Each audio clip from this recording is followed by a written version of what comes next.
Patricia Rosello. I'm CEO of Baptist Hospital of Miami. And what are your... We oversee the operations of the hospital, all the departments. So for Baptist Hospital of Miami, if you think about it, a large emergency room with 100 beds, Miami Cardiac and Vascular Institute, all the med-surg floors, the ICU, so anything that's under, the hospital roof, per se, and making sure that patients are receiving the best of care, both on the quality and clinical side, but as well as the service side, and their families and all the guests that walk in here. So getting to know people. I've worked at Baptist Health for 20 years. So when I first started working at Baptist Health, I had responsibilities for the imaging department here at the hospital. And so I was here for about 4 years, separate from other responsibilities.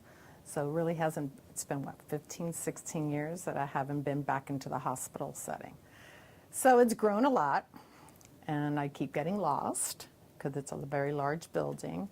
So meeting people, meeting doctors, staff, leadership team. Today I spoke with a patient. So just getting to know people. At the end of the day, people make the place, right? It's not the walls. It's not necessarily what we do, but it's the how. So how is done through people, so you have to kind of get to know people first. I think the culture of Baptist Hospital is probably very similar to Baptist Health. If you ever met Brian Keeley, our president, I think he's instilled a very strong culture across all of our organizations. Today we're 10 hospitals with the recent mergers that we've had. But I think he has set a very clear culture, people first. Compassion is the business we are in. And you have to be great at everything that we do. And you can never lose sight of that. So I think there's a very big sense of pride of what we do and always trying to achieve the best and chasing what is best, right? And not resting on our laurels and getting comfortable, being very cutting edge. But at the end of the day, it's pride in people and pride in service and taking care of people. Nobody wants to come to us. So I was the first female CEO 16 years ago when I was the CEO of the outpatient division. So now I'm the first hospital CEO who is a female and a Hispanic, because I can't leave that out either. And I think for people, it means a big deal. For me, it doesn't make a big deal because I am who I am. But I know for people that I am a woman in a man's world. For the, if you look around, most of the other CEOs are men, but I don't see myself in that role. But I think it is an opportunity to demonstrate that if you want something, you can get it. Gender shouldn't be a factor in it, right? Although we live in a world that gender is a factor in many areas. That if you work hard and you put your mind to it, you can do whatever you want to do. I was brought in to create the outpatient division for Baptist Health. So when I first started here, I think we had 3 sites, and we're up to 40 sites, and we cover 3 counties. So in that role, we expanded, we had urgent care, we had imaging, we had ambulatory surgery centers, sleep centers, so anything that you would traditionally do outside of hospital walls. So we went from 3 centers to 40 centers, from 1 county to 3 counties. It's much more of an innovative arena. It's very retail and very consumer driven, because for those types of services, most patients are shopping around for price and quality and service. Whereas in a hospital, usually you come here because either an ambulance brought you here or your physician's telling you to come here. In the outpatient world, the consumer is the one that's making that decision for the most part.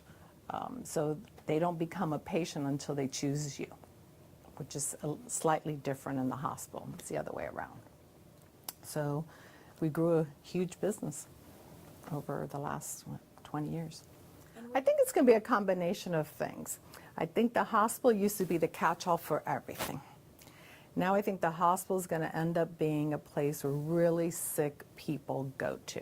Very acute, very complex, body systems that need to be addressed.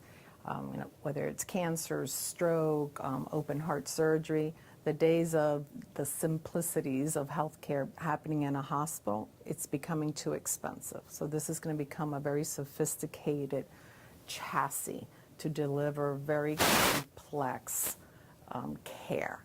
And then you're going to have everything else that used to be what we would all consider to be bread and butter, the simple stuff, that is all going to be living in this outpatient world where you're going to people. You're going to need to be in people's neighborhoods because nobody wants to drive far, especially in the traffic of Miami. It has to be convenient, it has to be quick, has to have a great cost, price structure. And so I think you need to have both, right? Because as we get older, we perhaps need more complex care, but you need to also have simplicity and easy access and convenience for those day-to-day things that are just, minor ailments and issues. So I think healthcare is going to be, an organization that has to have both, the complex and the simple. So, and together, that becomes a health system. You can't just be one thing or another. You have to have it all. And then cover the geography, right? So are you close to work? Am I close to home? Am I close to where I play? And you have to cover in order to get also the economies of scale, but be where the consumers are. I was a nurse and haven't been a nurse for a long time, but I did both my bachelor's and my master's in nursing. I think it chose me versus me choosing it. I think sometimes, you go through life saying, this is what I want to do, this is what I want to be. People see things in you that you don't see in yourself, right? And sometimes the opportunity presents itself. So I'm not a planner. I was not one that ever wanted to plan my life and this is where I'm going to be at this point and this is where I'm going to be at this point. I'm the type of person that I just go with the flow, and whatever opportunity presents itself, I take it on. I love challenges. So if someone puts a challenge in front of me, I'm going to take it on. I'm easily baited that way. Right? So I'm an achiever. That's my driver. And so I just started getting different opportunities, and it led me into this path that I would have never considered because I'm a nurse at heart. And I'm a clinician at heart. I've never taken a business class, never taken accounting. It's self-taught because I needed to understand it in order to conquer that challenge that's in front of you. So here I am, 30-something years later.